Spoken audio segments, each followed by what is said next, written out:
জিতেছে ভাই, জিতেছে বাংলাদেশ, জিতেছে জিতেছে ভাই, জিতেছে বাংলাদেশ, জিতেছে জিতেছে ভাই, জিতেছে 16 কোটি মানুষ, জিতেছে জিতেছে ভাই, জিতেছে লাল সবুজের পতাকা, জিতেছে জিতেছে ভাই, জিতেছে বাংলাদেশ, জিতেছে। বাবা সাকিব আল হাসান, তুমি আজকে দেখাই দিছো যে বাংলাদেশে বাঘ বলতে কিছু আছে। তুমি আশা করি সামনের ম্যাচগুলো এরকম খেলবা।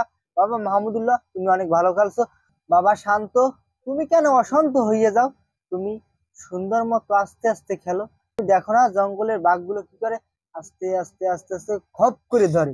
তুমি ওভাবেই খেলো। আর বাবা লিটন, তুমি কেন টনটন করো, টনটন করো?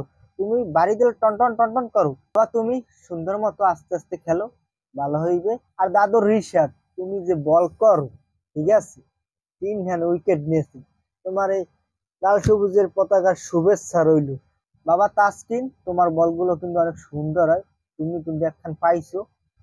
বাবা মুস্তাফিজুর, তুমি সবচেয়ে বেস্ট বোলার, তুমি 12 রান দিয়া একটা উইকেট পাইছো। তোমার অসংখ্য ধন্যবাদ জানাই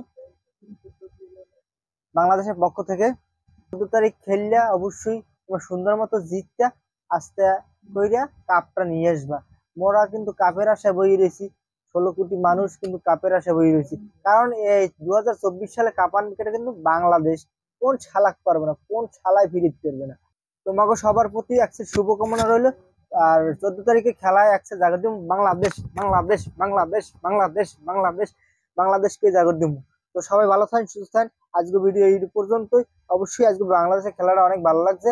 আর আপনাদের কেমন লাগছে অবশ্যই কমেন্টে জানাই দিবেন।